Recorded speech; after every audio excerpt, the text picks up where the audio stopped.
और सुंदरता चेहरे से जाकर ज्यादा दिल की होना चाहिए।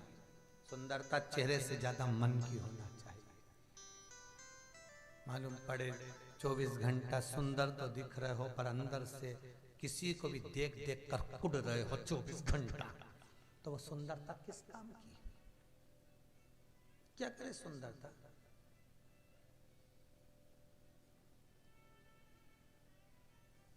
क्या करना उसका? कथा का तात्विक रस हमारे जीवन में उतरना चाहिए। एक वो भैया कहीं से आए हुए हैं, वो बोले गुरुजी तुमने मंच थोड़ा सा अच्छा बड़ा लेना था, तो थोड़ा मंच पे डेकोरेशन वगैरह खूब करवाना था। हमने कहा कथा मंच से सुनना है कि गुरुजी से सुनना है? पहले जब व्यासपीठ बनती थी महाराज, ये मंच का महत्व नहीं है। सुखदेव जी महाराज ने राजा परीक्षित को कथा बड़ के पेड़ की छांव में, ये गादी पर नहीं, एक आसन बिछाकर पत्थर पर बैठकर सुनाई थी। ये तो आपका प्रेम है जो गादियां लगा दी। आज के जमाने में मंच पर लाखों रुपया, करोड़ रुपया, 2-4 लाख का तो मंच बनना चाहिए, तब कथा बोली जाएगी। क्यों भैया, मंच से कथा सुनना है कि महाराज से सुनना है? अरे बोलो रिजी जी, मंच से तो नहीं सुनना, महाराज से। क्या करे उसका? जो ये फालतू का खर्चा करो, उससे अच्छा किसी भूखे को भोजन कराओ, अन्न का दान दो, भगवत भजन करो। हाँ, कोई आए तो उसके बैठने की व्यवस्था पूर्ण होना चाहिए।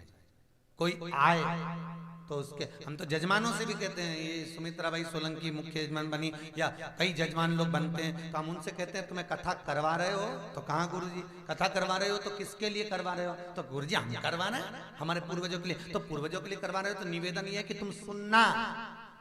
कोई आया तो उठ के जाकर भैया भैया आगे आगे लाके भेरुओं जैसे बिठा मत देना। अब मालूम पड़े बैठ जाए और 24 घंटा मोबाइल पे चर्चा करे, तो ऐसे लोगों को क्या बिठाए कथा में? कथा खुद करवा रहे हो, लाखों रुपया खर्च कर रहे हो, तो सुनो और उसका मनन चिंतन करो और उस कथा को अपने जीवन में उतारो। फिर कोई अतिथि आया, श्रीमान आ रहे हैं, श्रीमान आ रहे हैं, श्रीमान आ रहे हैं, फिर ढेर लग गए, फिर उनको बिठाओ, फिर माला पिनवाओ, रुपट्टा धराओ,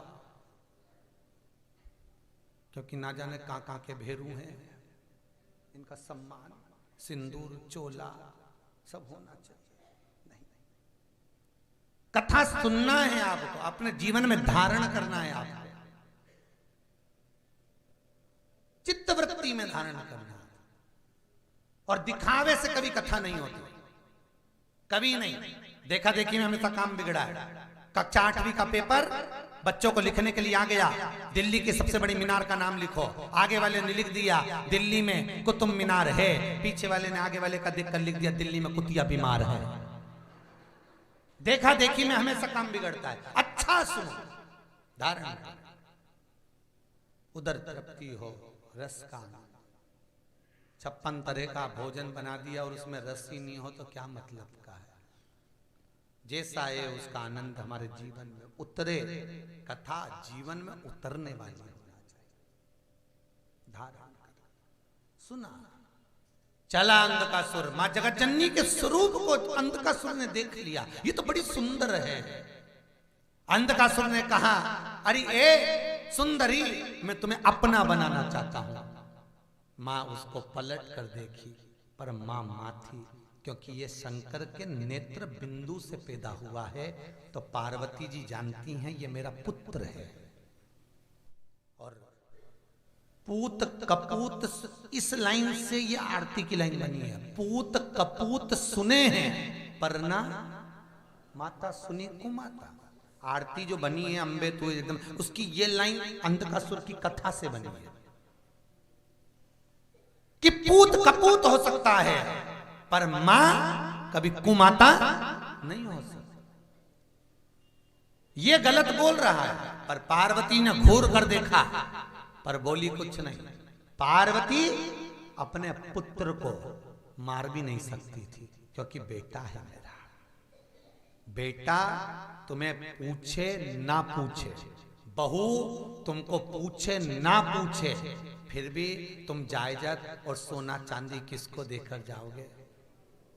भले वो पूछे, भले वो मुंबई में पढ़ रहे, बेंगलोर में रह रहे, अपनी धर्म पत्नी के साथ खूब एंजॉय कर रहे और डोकरी फ्लैट में रह के काम कर करके मरी जा रही, खुद की रोटी खुद बना बना के खा रही, औलादें सब अपनी जिंदगी अच्छे से जी रहे।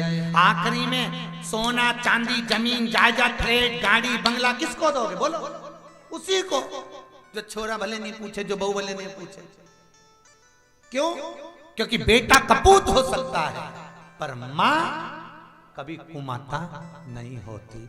इसलिए जैसा भी है तो अपना ही, सब देकर जाएगी, सब छोड़कर जाएगी। 4 दिन के लिए सब आएंगे बहू बेटा, आंख में से आंसू ढाल ढाल के रो रो के चले जाएंगे, बाद में नुक्ति बना के खाएंगे और पूरे गांव को खिला के चले जाएंगे। एक फोटो टंग जाएगा प्लास्टिक के फूल की माला, और उस फोटो में तुम स्माइल देती हुई नजर आओगी।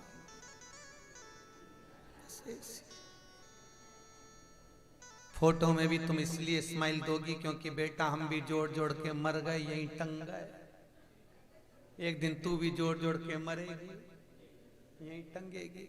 घर यहीं की यहीं रह जाएगा, गाड़ी बंगला फ्रिज सब धरा की धरा रह जाएगा, लॉकर में सोना पड़ा की पड़ा रह जाएगा, फ्रिज पे डब्बा भर के मिठाई धरी की धरी रह जाएगी, दूध भगोनी का भरा की भरा रह जाएगा, और डोकरी, और फिर भी जोड़ जोड़ के हाय रुपया जोड़ जोड़ जोड़, और फिर लोग लेकर जाएंगे राम नाम। अरे अच्छे से बोलो री, अपन मरेंगे तो दूसरा बोलेगा, अपन कब बोलेंगे? बोलो राम नाम। और बोलेंगे भी उतने ही जो अर्थी के आसपास चल रहे होंगे, पीछे वाले बात करते जाएंगे अब की बार फसल बिगड़ गई है, बस उतने ही बोल रहे हैं, जीवन ही चल। इसलिए निवेदन है, मान मेरा कहना नहीं तो पछताएगा, माटी का खिलौना। बहुत बढ़िया, तुम सबको याद है? घर जाकर नजर उतरवा लेना, बहुत होगा सब। पढ़ा रहेगा। और पार्वती मैया से फिर कहा अंधकासुर ने, मैं तुम्हें अपना बनाना चाहता हूं। पार्वती जी के शब्द, आंख के आंसू शंकर से नहीं झिलाए, भोलेनाथ खड़े हो गए, शक्ति को अपने भीतर समाहित करा, त्रिशूल उठाकर शंकर भगवान, मां नहीं मारी, शंकर ने अपने उस अंधकासुर का संहार कर दिया। अंधकासुर को मार दिया क्योंकि तूने गलत दृष्टि से अपनी मां को देखा, गलत दृष्टि से देखा। बेटा कहता है मैं कमा रहा हूं इसलिए धन बहुत है, बहू कहती है मैं कमा रही हूं इसलिए घर चल रहा है।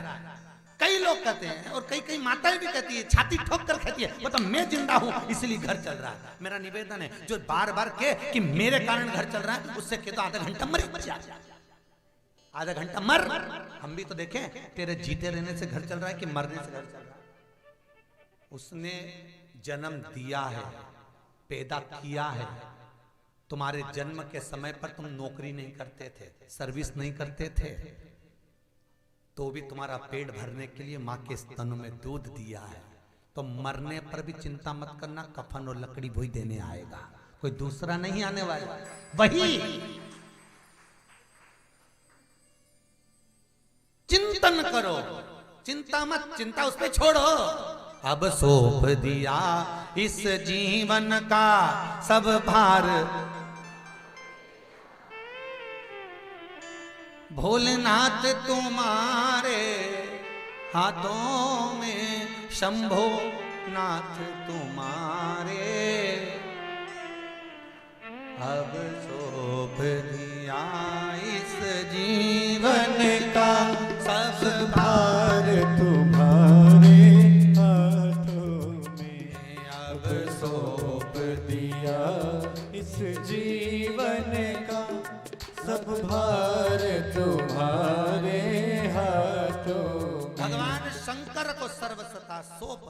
भगवान शिव ने अंधकासुर का संहार कर दिया।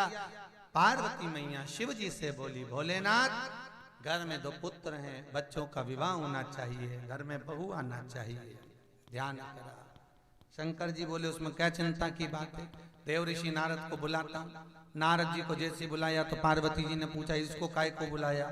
शंकर भगवान बोले, नारद ही तो है जो लड़कियां ढूंढ कर लाएगा, ब्याह करवाएगा। पार्वती जी शंकर जी से बोली, इसका तो खुद नहीं हुआ, तो ये क्या किसका कराएगा? अरे पार्वती कराएगा। देव ऋषि नारद गए, निवेदन करा, प्रजापति विश्वरूप जी की बेटी रिद्धि सिद्धि के साथ में भगवान का विवाह करना चाह रहा, मंगल विवाह। चले, मंगल विवाह पक्का हुआ। ध्यान देंगे, भाव से विवाह का क्रम प्रारंभ हुआ। कल कुछ माताएं पूछ रही थी, गुरुजी 6 सितंबर से 12 सितंबर तक श्राद्ध में जो कथा रखी है, तो हम अगर वहां आ जाएंगे तो घर पे श्राद्ध कौन करेगा? भैया, आप तीर्थ में आकर जब कथा सुनोगे, शिव महापुराण की पोथी बिठाए पूजन करोगे, तो जिस दिन तुम्हारे दादा परदादा का श्राद्ध हो, जो पंडित तुम्हारी पोथी करे, उस पंडित को तुम अपने हाथ से भोजन कराना, प्रेम से वहीं पर श्राद्ध निकालना, क्योंकि तुम्हारे पूर्वज तो वहीं आकर तो श्राद्ध पक्ष में भाग ग्रहण करेंगे, आनंद देना। और एक निवेदन और है माताओं से, भाइयों से, कल एकादशी, तो कितने लोगों की एकादशी है? हाथ उठाओ। मतलब आधे की है? आधे की है, ठीक है। और आधे तो भोजन का, जिनको भोजन करना उनके हाथ उठाओ। 1 2 3 4 5 6 7 8 9 10 11 12 13 14 14.5। नहीं, वो 14.5 इसलिए क्योंकि हम तो खिचड़ी भी खाएंगे, भोजन भी खाएंगे, इसलिए 14.5। ठीक है, कोई बात नहीं। तो वो तो पूछ रहे थे हम आपसे, ठीक है। कल की कथा सुबह 9 बजे से 11 बजे तक की रहेगी, ठीक है। और 11 बजे के बाद में बड़े प्रेम से भोजन आदि कर कर जिन जिन भवनों में आप ठहरे हो, रूम खाली करने का प्रयास करिएगा, क्योंकि कल ही अपन को छोड़ने का रहेगा, चलने की तैयारी रहेगी, अगले गंतव्य की ओर आगे बढ़ेंगे। 5 दिन कहाँ निकल गए मालूम नहीं पड़े, भगवान राम के चरणारविंद का स्मरण हुआ। अभी अपन सब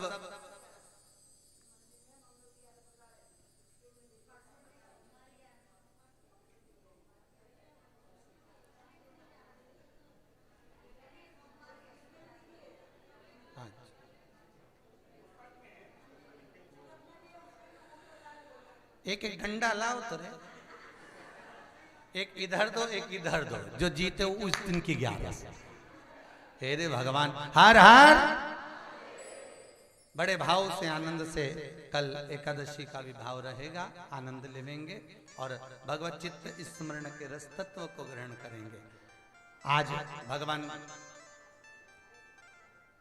गणेश जी महाराज की सुंदर बारात यहाँ पधार रही है, और आज के दिन भर के जो प्रसाद हुआ, नाश्ता हुआ या आदि संत भोज हुआ, पूजन हुई, तो फरीदाबाद से आए हुए श्री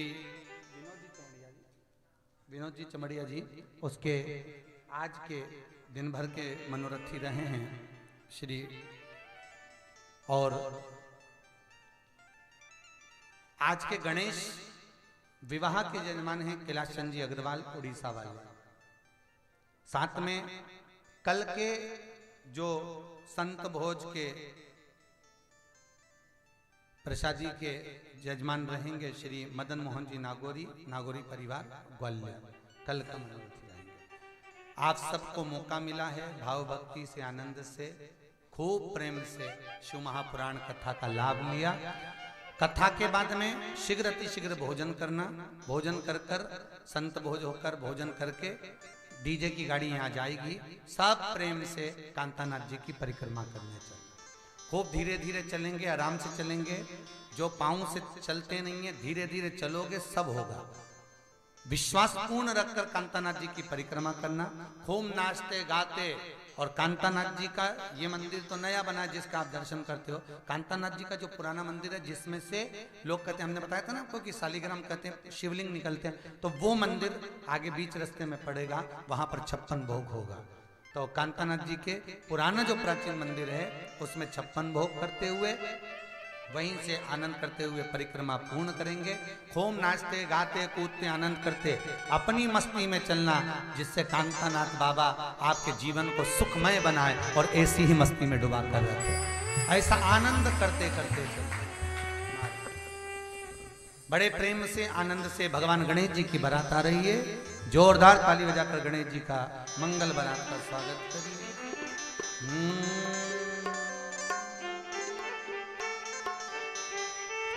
बोल गणेश जी महाराज की जय। रिद्धि सिद्धि के दाता गजानन तुम्हें सबसे पहले हमारा नमस्कार है। रिद्धि सिद्धि के दाता गजानन तुम्हें सबसे पहले हमारा नमस्कार है। रिद्धि सिद्धि के दाता गजानन तुम्हें सबसे पहले हमारा नमस्कार है। जोरदार ताली बजाएं। क्या बात है।